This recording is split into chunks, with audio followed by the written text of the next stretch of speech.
ठीक है। और रिडक्स टूल किट पे अगर हम देखें तो यहाँ से सर जी वही 3 से 4 पॉइंट अगेन आपने नोट डाउन करना है। जैसे कि अगर हमें याद हो तो हमने सबसे पहले उठा के देखा था रिडक्स, और रिडक्स में हमें क्या क्या चीजें देखने को मिली थी। तो प्रेडिक्टेबल, सेंट्रलाइज्ड, डिबगेबल और फ्लेक्सिबल। ऐसे ही अगर हम बात कर लेते हैं रिडक्स टूल किट का, तो ये हमें क्या क्या चीजें ऑफर करता है। तो सेम वही कहानी, जैसे हमने रिडक्स के लिए अपने पास डेफिनेशन नोट डाउन किए थे, सेम ऐसी रिडक्स टूल किट के बारे में ये चीजें नोट डाउन करनी है। तो कॉपी में हेडिंग डाल दो रिडक्स टूल किट, ये अपना डेफिनेशन एक पॉइंट नोट डाउन करने और 4 पॉइंट्स ये नोट करने पूरे के पूरे। नोट डाउन को सर जी फटाफट, और धर्मेंद्र सर जैसे ही नोट हो जाए तुरंत बता देना है।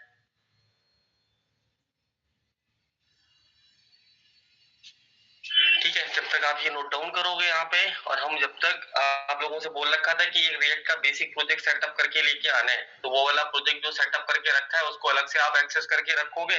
जब तक मैं इसको साइड बाय साइड इसको इंस्टॉल कर लेता हूँ, तो आप ये नोट करो जब तक मैं सेटअप कर लेता हूँ नया।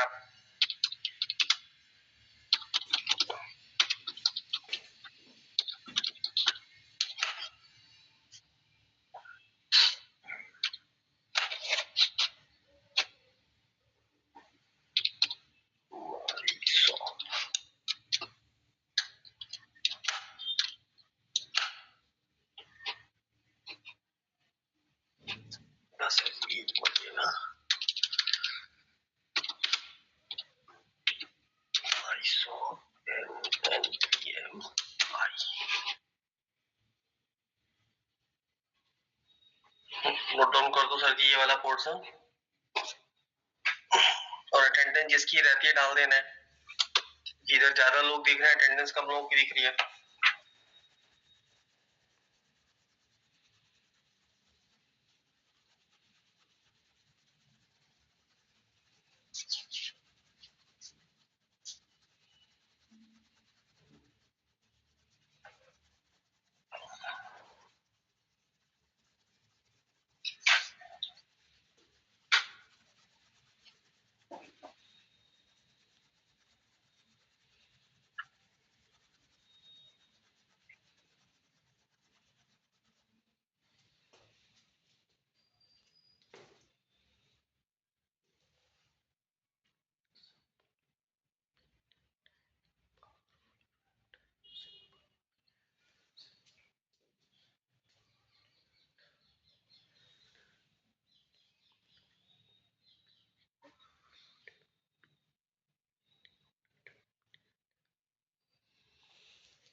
सर जी इतना हो गया।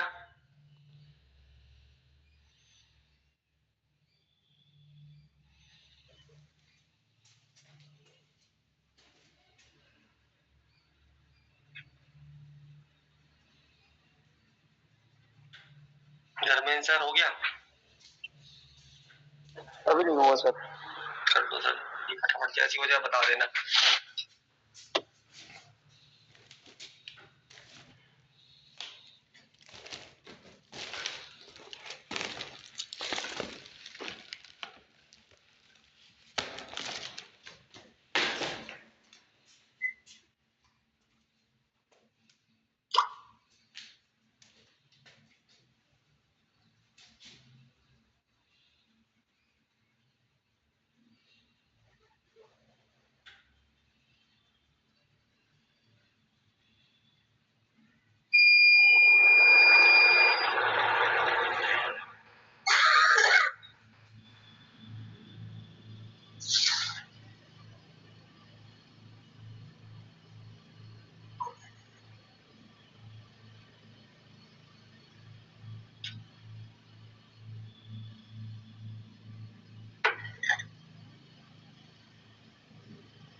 हो गया सर। हो गया सर जी।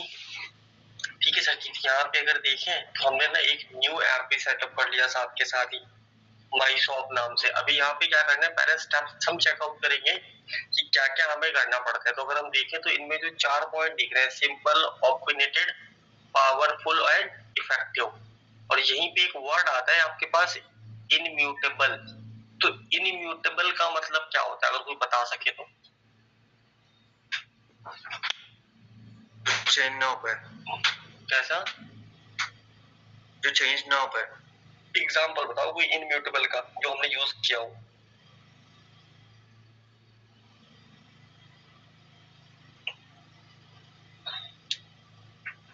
मतलब ये क्वेश्चन कभी कभी पूछेगा तो सेम इसी टोन में ही पूछेगा आपसे कि इनम्यूटेबल होता है क्या? हाँ बताओ बताओ बताओ। सर वेरिएबल में कॉस्ट लिख देता ना। नहीं, इनम्यूटेबल का मतलब होता है, एक तो आपके पास में आता है की प्रॉप्स, ठीक है? तो हमने जब स्टार्टिंग में कंपोनेंट बनाया था और कंपोनेंट करने के बाद ही मैप किया था डेटा, तो उस टाइम पे हमने की प्रॉप्स यूज किया था। है याद किसी को?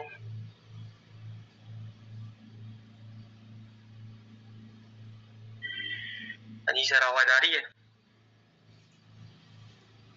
हाँ सर। हाँ जी। की प्रॉप्स कितने लोगों को याद है? अगर देखें तो यहाँ से दिखा दें आपके पास। रिएक्ट में गए हम और पहुंच गए कंपोनेंट्स में, और यहाँ पे पढ़ा था हमने लिस्ट एंड की इन फंक्शन कंपोनेंट, और जो मेन पॉइंट था वो था ये, सॉरी यहाँ पे दिखाए ये वाला पोर्शन। आ रहा है याद सर जी? याद है सर। और इसका काम क्या था की प्रॉप्स का? तो अगर देखा जाए तो की प्रॉप्स इनम्यूटेबल के साथ में आता था, और जब आप अपना डेटा रेंडर करोगे जाके ना ब्राउजर पे, तो आपको की प्रॉप्स का जो वैल्यू है वो दिखाई नहीं पड़ेगा, तो इसलिए इसको हम क्या बोल देते हैं, इनम्यूटेबल। ठीक सेम अगर इसी की कहानी का दूसरा एग्जांपल अगर ऐड करना चाहे तो हमने जावास्क्रिप्ट में आपका प्रिमिटिव डेटा टाइप्स में पढ़ा हुआ था सिंबल, पुराना टॉपिक है। तो अगर हमने सिंबल्स पढ़ा हुआ तो सिंबल्स की भी कहानी यही थी कि सिंबल्स हम बनाते तो थे लेकिन उसको कहीं यूटिलाइज नहीं करते थे, तो वो भी प्रॉपर्टी कैसी थी, इनम्यूटेबल फॉर्मेट में। तो ऐसी अगर देखें तो रिडक्स के अंदर में भी क्या है, कुछ चीजें ऐसी हैं जो यूज वहां पे हो रही होती हैं लेकिन आपको मतलब या क्लाइंट को अगर हम बोले तो वो चीजें उनको दिखाई नहीं पड़ती, तो इसीलिए इसको यहाँ पे किसके अंदर डाला गया है, इनम्यूटेबल प्रॉपर्टीज के अंदर। ठीक है, इफेक्टिव का मतलब इफेक्टिव पहले से है। तो अब अगर देखें तो मान लो जो लास्ट टाइम पे हमने किया था तो रिडक्स में क्या कर रहे थे, एक एक करके सारी चीजें हम सेटअप करते हुए चले जा रहे थे, लेकिन उसी का इजी वर्जन हमें रिडक्स टूलकिट ऑफर करता है। ठीक, तो अगर रिडक्स टूलकिट अगर हमें यूज करना पड़े तो उसके लिए हमारे पास सेम वही प्रोसीजर रहेगा कि अगर देखें तो टॉप सेगमेंट में जाना है और हम यहाँ से एंटर करेंगे ट्यूटोरियल्स वाले कंपार्टमेंट। ठीक, और ट्यूटोरियल्स वाले कंपार्टमेंट में एंटर करते ही हमें यहाँ पे ना इसके बाय डिफॉल्ट जो भी हमें कोड लिखने होंगे वो हमें यहीं पे सारे के सारे मिल जाते हैं। जैसे कि अगर मैं इसके ट्यूटोरियल वाले कंपार्टमेंट में जैसे ही क्लिक करके गया हूँ तो आप देखो यहाँ पे क्या है कि 3 स्टेप दिखाई पड़ रहा है। पहला क्या है, क्विक स्टार्ट, फिर दे रखा है टाइप स्क्रिप्ट क्विक स्टार्ट और दे रखा है आरटीके क्वेरी क्विक स्टार्ट। तो अगर देखा जाए तो रिडक्स को इम्प्लीमेंट करने के 3 मेथड्स इन्होंने दे रखे हैं और हम जो मेथड्स अडॉप्ट करेंगे वो होगा जावास्क्रिप्ट वाला। और अगर आपको टाइप स्क्रिप्ट में भी यही सेम मॉड्यूल अगर इम्प्लीमेंट करना है तो केवल एक एक्सटेंशन का फर्क होगा जहां पे हम JSX की जगह पे TSX का यूज करना शुरू कर देते हैं। ठीक, तो यहाँ पे हमने क्या किया, हमने बोला मान लो जावास्क्रिप्ट वाला अगर हम इम्प्लीमेंट करना चाहे तो यहाँ से क्विक स्टार्ट के अंडर में हमें जाना है और यहाँ पे जाएंगे तो फिर से वही सेम कहानी कि अगर रिडक्स टूलकिट मुझे यूज करना है तो प्री रिक्विजिट क्या क्या है। तो अभी प्री रिक्विजिट एक बार पढ़ो जरा, और मेरे ख्याल से ये आपके पास लिखा हुआ रखा है। ठीक, तो अगर पहला पॉइंट चेकआउट करके देख लें तो क्लियर है, ES6 सिंटैक्स एंड फीचर्स। और रिएक्ट की अगर हम बात करें तो रिएक्ट के खाली बेसिक कॉन्सेप्ट्स जो लास्ट टाइम हमने लिखे हुए थे, और उसी के साथ में एक पॉइंट और ऐड करके रखा हुआ है, तो लिखा हुआ है understanding of Redux term and concepts. Clear है सर जी ये चीज? ऑनलाइन में सर जी सब लोग बिल्कुल म्यूट लगा के बैठे हैं। धर्मेंद्र सर अगल बगल क्लास है कोई? हाँ सर अतुल है। तो सर जी बस अनम्यूट करके बैठो, म्यूट करना ही नहीं है। Okay sir. ठीक है, बोलते रहोगे तो मेरा भी घर से बैठ के मेरा भी तो कॉन्फिडेंस थोड़ा बढ़ा हुआ रहेगा। ठीक है, नहीं तो जैसे आप लोग घर में साइलेंट मोड में बैठ के लेट के क्लास कर रहे हो ऐसे हम भी लेट के पढ़ाने लगेंगे फिर तो। ठीक, तो यहाँ पे हमारे पास में क्या है, अगर हम देखें तो हमने क्या करना है कि यहाँ पे अगर रिडक्स की टूलकिट की साइड पे जाएंगे तो रिडक्स टर्मिनोलॉजी और जो कॉन्सेप्ट है ये चीज मेन है जो हमें समझ में आना चाहिए। तो इस चीज के लिए हमने क्या किया था कि रिडक्स का कोर कॉन्सेप्ट इंप्लीमेंट किया था, जिससे हमें ये पता पड़ जाए कि प्रोडक्ट डिजाइनिंग कैसे करते हैं, फंक्शनलिटी कैसे करते हैं और उसका रिड्यूसर कैसे बनाता है, और एट द एंड पॉइंट पे जाके देखें तो सबको आपस में कनेक्ट कैसे करता है। तो ये सारी चीजें हमारे पास जो लास्ट क्लास में की थी वो किस में आता है, रिडक्स टर्म्स एंड कॉन्सेप्ट्स के अंदर। ठीक, तो हमने कहा जी ये भी मेरे को आता है कोड लेवल पे इंप्लीमेंट कैसे करते हैं, लेकिन जो भी कोड लास्ट क्लास में हमने लिखा था वो आज की डेट में इंप्लीमेंट नहीं होता। ठीक, तो उसकी जगह पे हमने क्या किया, तो नेक्स्ट लेवल पे गए तो हमें यहाँ पे देखा जाए तो क्विक गाइड जो भी यहाँ दे रखा है इसी के स्टेप्स को एज इट इज हमें फॉलो करना होता है। ठीक, तो अगर हम यहाँ पे जाते तो हमारे पास देखो नीचे जैसे ही हम गए तो हमें सबसे पहला यहाँ पे दिखा रहा है क्या, यूजेस समरी के नाम पे सबसे पहला पॉइंट ये बोला है install Redux toolkit and react Redux. ठीक, तो यहाँ से अगर देखें तो अभी यहाँ पे कहानी समझते हैं कि अभी जो भी कोड मैं इंप्लीमेंट करूंगा वो यहाँ से सीधा कॉपी पेस्ट करता चला जाऊंगा और तरीका बताऊंगा कि कॉपी में क्या क्या आपको लिखना होगा। ठीक, तो जैसे अगर मान लो यहाँ पे मैं यूजर्स पे जाता हूँ तो सबसे पहला जो स्टेप है पहले वही अप्लाई करके देख लेता है। तो मुझे क्या करना है, npm install @redux.js/toolkit और स्पेस अगर हमने लगाया तो समझ लो एक पैकेज और इंस्टॉल कर रहे हैं। तो अगर मुझे मल्टीपल पैकेज इंस्टॉल करने पड़े तो मैं पैकेज के नेम के बाद स्पेस लगा के दूसरे पैकेज का नाम लिख सकता हूँ, जिससे मुझे बार बार npm i या npm install लिखने की रिक्वायरमेंट नहीं रहती है। तो अब सबसे पहला स्टेप क्या करना है कि हमें यहाँ पे रिडक्स को इंस्टॉल करना है। तो इंस्टॉल करने के लिए देखिए तो यहाँ पे कॉपी वाले कमांड दे रखा है, तो यहाँ से करते हैं कॉपी और कमांड प्रॉम्प्ट में जाके इसको हिट आउट कर देता है।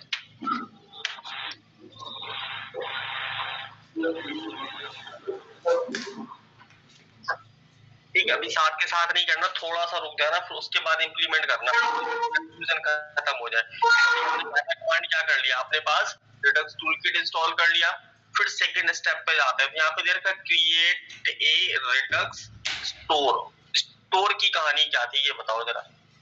लास्ट वाली क्लास में जब हमने रिडक्स को कनेक्ट किया था तो रिडक्स को कनेक्ट करने के बाद में सबसे पहला मेथड कौन सा एक्सेस किया था, क्रिएट स्टोर। Yes sir. तो अपनी कॉपी में लिखने लायक वाली चीजें अभी लिखो। तो वहां पे लिखो आपके पास create store is equal to config store. अगर देखा जाए तो लास्ट टाइम पे हमने जो भी चीज इंप्लीमेंट करी थी यहीं से उठा लेता हूँ। अब केवल फंक्शंस के नाम लिखने हैं। तो हमारे पास फंक्शन था ये क्रिएट स्टोर, और अभी उसी क्रिएट स्टोर वाले फंक्शन की जगह पे अभी नया फंक्शन आपके पास में कौन सा आ चुका है, कॉन्फ़िगर स्टोर। तो create store is equal to configure store. अभी ये इसमें चेंज हो चुका है।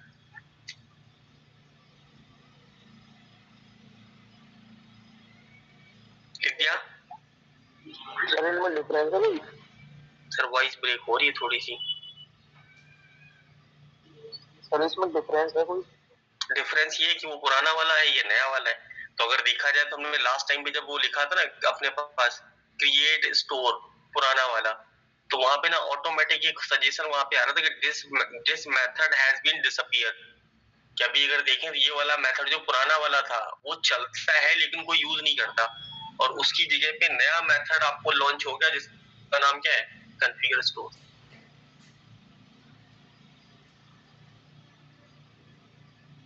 क्लियर है?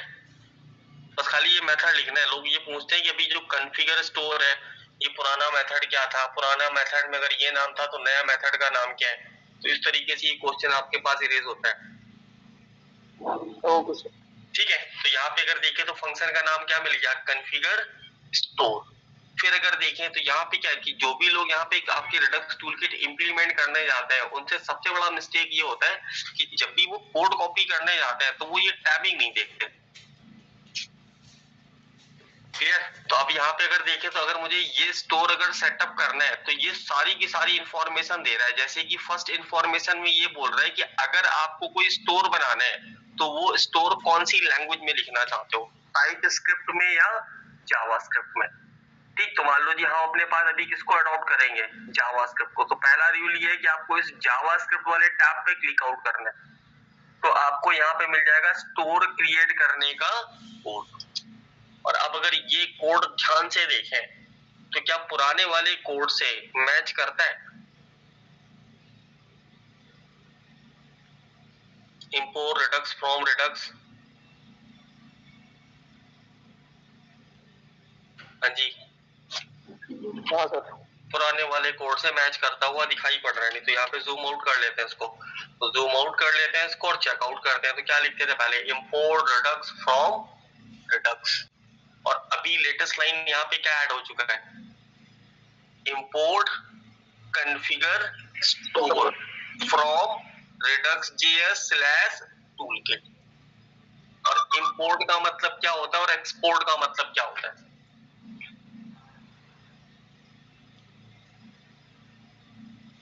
कोई लेना और भेजना। तो अभी अगर हमने इंपोर्ट किया तो मतलब टूलकिट से लेके आए, और अगर एक्सपोर्ट किया तो मतलब मल्टीपल फाइल्स को पास करना चाहता है।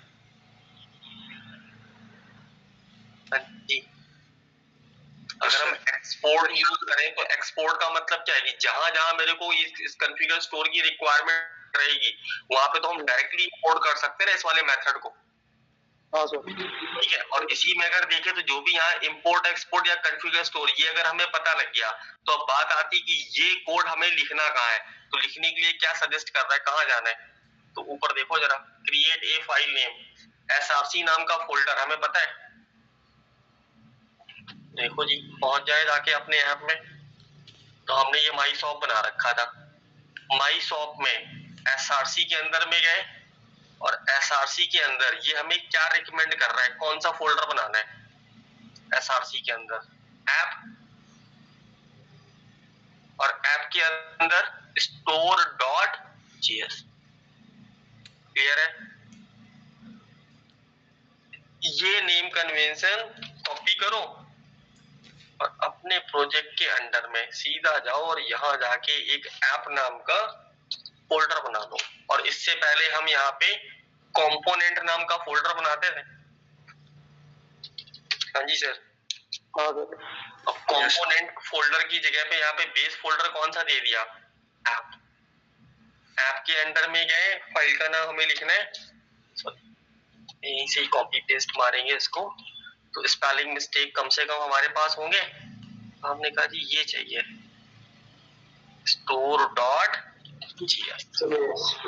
तो ऐप में गए, न्यू फाइल बनाया, फाइल का नाम रख दिया store.js, और जो भी कोड इन्होंने दिया था ये कोड एज इट इज आपने कॉपी करना है और यहाँ जाके पेस्ट कर देना है। और ये है स्टेप नंबर 1। सर GSX में नहीं बनेगी ये फाइल? तो ये अभी JSX में नहीं बनेगी, ये JS में बनेगी। JSX में वो फाइल बनेगी जिसपे मैं कंपोनेंट बनाऊंगा। ठीक, तो अभी यहाँ पे कंफ्यूज नहीं हो, पहले सिंपल सा फंडा समझ लो कि यहाँ पे फाइल के नेम और एक्सटेंशन सारे दे रखे हैं, जहाँ पे चेंजेस वाली कहानी होगी आपको खुद वहाँ पे हाईलाइट करके बता देंगे। तो पहला स्टेप हमने क्या कर लिया, एक रेडक्स स्टोर बना दिया। कर रहा है क्या है, ऐप पर नाम का फोल्डर बनाना था, store.js नाम से एक फाइल बनानी थी और ये कोड वहाँ पे अप्लाई करना था। सेकेंड स्टेप में आते हैं, तो क्या बोल रहा है, provide a Redux store to React. Clear है। और अब अगर इस वाली फाइल पे जाएं तो यहाँ पे अगर देखें तो फाइल का नाम क्या दे रखा है, यहाँ पे पॉइंटर लगा रखा है src/index.js। क्लियर है। तो index.js की फाइल व्हाइट में बनता है कि npm में npx में बनता है?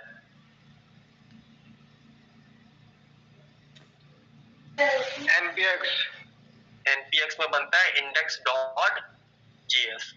और व्हाइट में मेन फाइल कौन सा होता है, main.js। तो यहाँ पे क्या है कि अगर इस वाले स्टेप पे जाएंगे तो फिर दो कंक्लूजन है कि अगर आपने npx के थ्रू अगर रिएक्ट का ऐप प्रोजेक्ट यहाँ सेटअप कर रखा है तो आपको काम करना है कौन सी फाइल में, index.js में।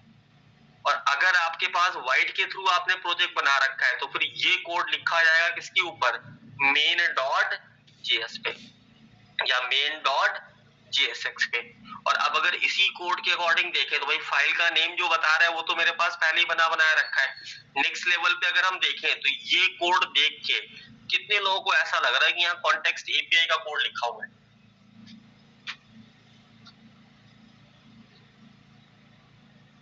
देखो सर जी, बोलना है गुरुजी, मैसेज टाइप करोगे फिर विंडो चेंज करके जाना पड़ेगा। धर्मेंद्र सर, कॉन्टेक्स्ट एपीआई जैसा कुछ लग रहा है? और मेरे ख्याल से जो चीजें कॉन्टेक्स्ट एपीआई के जैसे लग रही हैं उनके ऊपर पहले ही हाईलाइट दे रखा है। तो इंपोर्ट किसको कर रहा है, स्टोर को और प्रोवाइडर को। और नीचे अगर देखें तो ऐप के ऊपर क्या लगा दिया गया, प्रोवाइडर और स्टोर का वैल्यू। ठीक, तो अब कहानी समझते हैं कि यहाँ पे क्या किया कि जैसे इसके सेकंड फेज में गए तो ये कोड हमें यहाँ से करना है कॉपी और कौन सी सीट पे ले जाए, main.jsx पे। और यहाँ से ये पूरा डेटा हटाओ और इसको ऐड कर दो। डन है। इसको अप्लाई करने के बाद फिर से आ जाओ नेक्स्ट स्टेप पे। अगले स्टेप में क्या बोल रहा है, create a Redux state slice. Slice का मतलब क्या होगा, काटना। क्या बोल सकते हैं, रिड्यूसर वाली कहानी लिखना। ठीक, तो अगर मुझे रिड्यूसर वाली स्टोरी यहाँ पे लिखनी पड़े तो देखो नीचे रिड्यूसर ही है। और अभी मेरे ख्याल से रिड्यूसर लिखने का जो कोड है वो पहले से छोटा हो चुका है। हाँ जी सर। हाँ सर। अभी अगर देखें तो यहाँ पे ना वो उन्होंने वो यूज नहीं कर रखा जो हमने पहले स्विच केस लिखा हुआ था। अब उस स्विच केस की जगह पे उन्होंने डेटा किस में रख लिया, की एंड वैल्यूज में। मतलब डेटा किस में है, ऑब्जेक्ट की फॉर्म में। और वैसे भी देखें तो अगर हम स्विच केस बनाते हैं तो की के बाद कॉलन लगाते हैं और उसके बाद डेटा लिखते हैं, यही कुछ कहानी लिखते हैं। तो सेम वही चीज अगर हम लिखना चाहें तो किसके थ्रू लिख सकते हैं, ऑब्जेक्ट के थ्रू। ठीक, तो यहाँ पे क्या है कि अगर मुझे यहाँ पे इसका रिड्यूसर अगर यहाँ पे डिजाइन करना पड़ेगा तो देखो रिड्यूसर डिजाइन करने के लिए डायरेक्टरी का स्ट्रक्चर पहले फिक्स है। तो जब भी कभी मुझे कोई काम करना होगा तो तरीका समझते हैं कि जो भी प्रोग्राम यहाँ लिखा हुआ है वो लिखा हुआ है लाइक और डिसलाइक का। और ये डेटा होल्ड करता है ग्लोबल। ठीक है, डेटा कैसा होल्ड करेगा? ग्लोबल। यूज स्टेट की बात करते हैं तो use state locally data hold करता है, ग्लोबली डेटा होल्ड नहीं करता। लेकिन जो रिडक्स है वो ग्लोबली डेटा होल्ड करके रखता है। तो यहाँ पे इसका स्ट्रक्चर कुछ ये बोला जाता है कि आपको क्या करना है, एसआरसी फोल्डर के अंडर में फीचर्स नाम का फोल्डर आपको बनाना पड़ेगा। जैसे बोलते हैं ऐप और ऐप के फीचर्स, तो ऐसी कुछ कहानी यहाँ पे है। तो जितने भी आपके पास फंक्शनलिटी है, मतलब अभी ये बोल सकता हूँ कि जो डेटा हम कंपोनेंट नाम के फोल्डर में करते थे, अभी वही डेटा हमें इस फोल्डर के अंदर डिजाइन करना है। तो पहला फोल्डर हमने कौन सा बनाया? फीचर्स। फीचर्स के अंदर कौन सा फीचर चाहिए? अभी इसके अकॉर्डिंग चले जाए तो फीचर्स का नाम क्या है? काउंटर, लॉगिन, रजिस्टर, जो भी आप चाहो, मतलब जहां पे आपको लगे कि एक ही पेज में मल्टीपल डेटा ऑर्गेनाइज करने जा रहे हैं, तो उस मेन टॉपिक का नाम क्या है, वही आपके पास फोल्डर का नाम रहेगा। तो हमने यहाँ पे फोल्डर का नाम यहाँ से एज इट इज उठा लिया। तो नेम क्या है? काउंटर। एक न्यू फोल्डर बनाया और यहाँ पे काउंटर नाम का फोल्डर बना दिया। ठीक, अब जैसे ही काउंटर नाम का फोल्डर बनाया, तो जैसे हमने यूज स्टेट में देखा था कि जो वेरिएबल का नाम होता था उसी के साथ में हम सेटर बनाते थे। हाँ जी, अगर मान लो यूज स्टेट में नाम लिख दिया हमने यूजर्स, तो लिखेंगे यूजर्स कॉमा सेट यूजर। वो यूज स्टेट का तरीका था। लेकिन जब आप रिडक्स में स्लाइसिंग करने जाते हो तो ये बोलता है कि जो भी आपके पास फीचर्स का नाम रहेगा, उसी फीचर्स के नेम के अकॉर्डिंग आपको फाइल क्रिएट करनी है और जिसके साथ में स्लाइस डॉट जेएस लिखना पड़ेगा। तो अब हमने क्या करना है, यहाँ से सेम ये पैटर्न फॉलो करना है। तो हमने ये वाला कॉन्सेप्ट पूरा का पूरा फिर से अगेन कॉपी किया। याद रखना, जो भी कोई फीचर होगा तो जो फीचर्स का नाम होगा उसी के अकॉर्डिंग फाइल का नेम रहेगा। और फाइल का पहला लेटर कैपिटल या स्मॉल नहीं होता, क्योंकि एक्सटेंशन है जेएस और ये आपके पास रिएक्ट का कोई डेटा अभी कंज्यूम नहीं करता। ठीक, तो जो फाइल का नाम रहेगा उसी के नेम के साथ में क्या लगा देना है, स्लाइस। तो अभी ये वाला फाइल हमने अगेन यहाँ से एक बार कॉपी किया और यहीं पे जाके हमने बोल दिया जी फीचर्स। फीचर्स के अंदर, सॉरी यहीं से करना पड़ेगा अंदर से। तो यहाँ पे गए और सीधा एक न्यू फाइल सेटअप किया। ये जी इसका नाम रख लिया और अभी इसको कर लेते हैं हिट आउट। ये जीएस की फाइल तक हम पहुंच गए। तो features counter slicing dot GS, और यहीं पे जाने के बाद में हमने ये इसका डेटा पूरा का पूरा उठाया और एज इट इज जाके चिपका दिया। तो यहाँ से किया कॉपी और यहाँ पे आके फिर से अप्लाई कर दिया। क्लियर है? सिर्फ कॉपी पेस्ट वाली कहानी है सर जी, कौन सी चीज कहाँ लिखनी है बस खाली वो समझना है। तो अभी हमने क्या किया, यहाँ पे इसका थर्ड वाला मॉड्यूल अपने पास अप्लाई किया, स्लाइसिंग का पार्ट लिख दिया। स्लाइसिंग के बाद अगला add slice reducer to the store. Store हमने कहा बनाया था? हाँ जी सर, स्टोर हमने कहा बनाया था? सबसे पहला स्टेप, और जो सबसे पहला वाला स्टेप हमने अप्लाई किया था उसी स्टेप में जाके हमें ये लाइन और ये सेकंड वाला लाइन या तो ऐड करना पड़ेगा, और नहीं तो आप इस कोड को उठा के अपने स्टोर के कोड से रिप्लेस कर दो। तो अगर हम चाहेंगे तो यहाँ पे जाके इसको एक बार रिप्लेस कर देंगे। अप्लाई करके देखते हैं फिर से। तो अभी ये बोल रहे हैं स्लाइसिंग का जो काम है वो हो चुका है और स्टोर वगैरह सब कुछ कॉन्फ़िगर हो चुका है। अब जब ये पूरा स्टेप कंप्लीट होगा तो नेक्स्ट लेवल आपके पास में आएगा कंपोनेंट बनाना। ठीक, कंपोनेंट अगर हमने बनाया तो रिड्यूसर बन चुका है, और रिड्यूसर बना तो क्या रिड्यूसर के अकॉर्डिंग डिस्पैच मेथड दिखाई पड़ रहा है? जी सर, है या गायब हो गए? यस सर है। यहाँ सर जी कंफ्यूजन हो बता देना, क्योंकि मैंने काफी और को ये अप्लाई करके देखा है तो मुझे इजी लग रहा है। आपको अगर हार्ड लगे तो मेरे को बताना है। ठीक, तो यहाँ पे अगर देखें तो क्या है कि अब लास्ट स्टेप देखें तो बोल रहा है अब क्या बना दो, अब इसकी फाइनली एक कंपोनेंट की फाइल बना दो।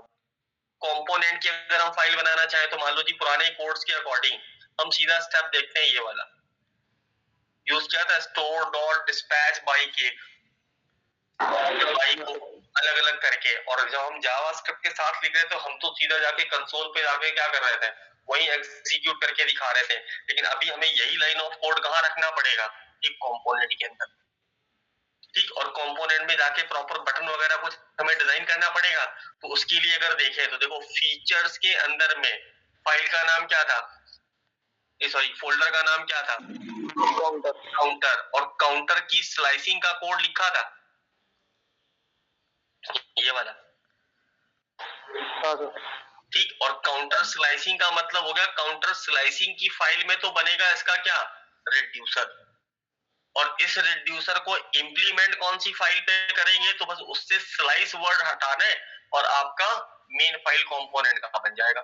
तो कंपोनेंट की फाइल का नाम क्या रहेगा, काउंटर डॉट JSX। रीजन, क्योंकि हम वाइट के साथ डील कर रहे हैं। सबसे बड़ी कंफ्यूजन यही है कि अगर आपने npx के थ्रू इंस्टॉल किया होता तो फाइल का एक्सटेंशन होता काउंटर डॉट JS, और अगर वाइट के साथ में काम कर रहे हैं तो इस फाइल का एक्सटेंशन होगा आपके पास JSX। तो अभी इस फाइल को हमने यहाँ से क्या नेम को कॉपी किया और इस फाइल को और सेटअप कर लेते हैं। तो काउंटर में जहां स्लाइस रखा होगा वहीं पे कंपोनेंट का फाइल रखा होगा।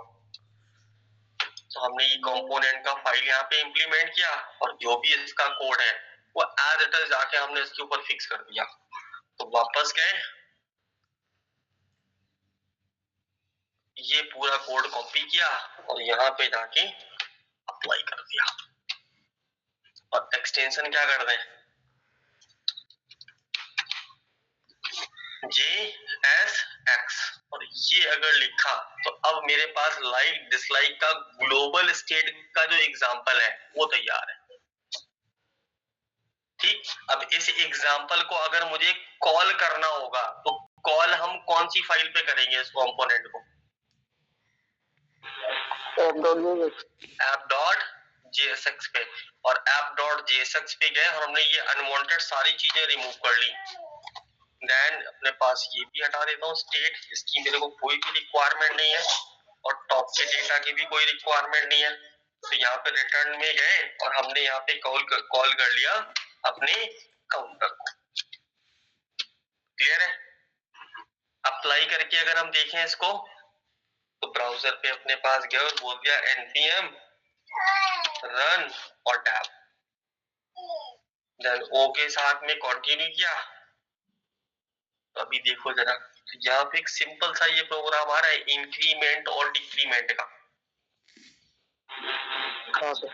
और अब इसी प्रोग्राम में अगर जाके देखें तो अपने कंपोनेंट का कोड पहले एक बार देखते हैं, फिर इंप्लीमेंट करके देखना है। तो देखो कंपोनेंट के कोड में क्या है कि बटन, स्पैन में काउंट और एक और बटन। कंफर्म है? ये वाली चीज डिजाइन वाला केवल। इसी के अकॉर्डिंग टॉप पे अगर जाए तो देखो क्या है, यूज सिलेक्टर स्टेट, स्टेट के साथ में वैल्यू डाल रखी है, इंक्रीमेंट डिक्रीमेंट डिस्पैच सब कुछ रिडक्स या रिडक्स स्लाइसिंग पे देखो पहले ही बना रखा है। यूज डिस्पैच इंक्रीमेंट डिक्रीमेंट, तो इंक्रीमेंट डिक्रीमेंट कहाँ होगा, यहाँ। ठीक, और अब अगर इसको चला के देखें तो देखो इंक्रीमेंट या डिक्रीमेंट पे वैल्यू को क्या अपडेट कर रहा है। हाँ जी सर, कर रहे हैं, लेकिन अब इसी चीज में समझे कि अगर ये प्रोग्राम हमने बनाया होता किसमें, यूज स्टेट में, तो और यूज स्टेट में ये प्रोग्राम बनाने के बाद में अगर मैं इस काउंटर को 3 से 4 बार कॉल करता, क्लियर है, 3 से 4 बार अगर मैं कॉल करता तो अब आप देखोगे मैं यहाँ पे जितनी बार इसको कॉल करूंगा ये ग्लोबल वैल्यू को होल्ड करता है, एक बार में मल्टीपल जगह पे सेम वैल्यूज आपको दिखाई पड़ेंगी। तो देखो अगर मैं यहाँ पे इसको एक बार रीसेट कर दूं, इंक्रीमेंट में चाहे यहाँ करूं या यहाँ करूं या यहाँ करूं या फिर यहाँ करूं, वैल्यू हर बार सबकी कैसी अपडेट हो रही है, एक साथ। क्लियर है? ऐड टू कार्ट में क्या ऐसे ही कुछ होता है, कहीं पे भी ऐड टू कार्ट पे क्लिक करें वैल्यू कहाँ जाती है, ऊपर।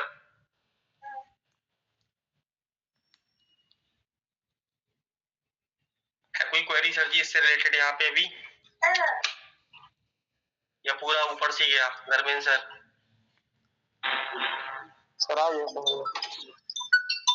हाँ जी, थोड़ा थोड़ा आया ये वाला कॉन्सेप्ट? हाँ सर। ठीक है, तो यहाँ पे अगर देखें तो जितना अभी हमने ये सेटअप करके देखा, बस इतना ही आपने ये सेटअप करके देखना है अभी। ठीक है, और इसके आगे वाला जो डेटा होगा ना वो कल से करेंगे, और कल थोड़ा थोड़ा एक्स्ट्रा टाइम लगाएंगे कल हम लोग। तो कल मेरे ख्याल से होस्टिंग तक का जो डेटा है वो हम कल करेंगे। तो कल ऑफलाइन जिनको आना है वो ऑफलाइन आएंगे अपना, और नहीं एक्सटेंड हो पाएगा तो एक दिन और एक्सटेंड कर देंगे ज्यादा से ज्यादा। ठीक है सर जी? Okay sir. ठीक है सर जी, तो इतना आप लोगों ने करके लेके आना है ये वाला। बाकी अभी हम ऑनलाइन ही है, बस खाली मैं म्यूट पे जा रहा हूँ अभी। ये कोड कम से कम एटलीस्ट आपने चला के देखना है, और अगर कोई ट्रबल क्रिएट होता है तो मेरे ख्याल से वही क्रिएट हो सकता है कि आप वो एक्सटेंशन थोड़े बहुत इधर उधर कर दो। तो ये कोड आप चला के देख लो, और जो भी डाउट हो वो भी तुरंत तुरंत पूछ लेना है। तो अभी ऑनलाइन ही अवेलेबल है, बस खाली हम म्यूट पे डाल रहे हैं। और आपका ये कंप्लीट होता है या कोई दिक्कत होती है तो आप पूछोगे, कंप्लीट होता है तो स्क्रीनशॉट डाल देना। ठीक है? ठीक है सर, जितना आप करके डाल दो अभी ग्रुप में। बाकी कोई डाउट आता है तुरंत ही पूछना है, कम से कम ये कोड कॉपी पेस्ट वाला ये एटलीस्ट चल जाए।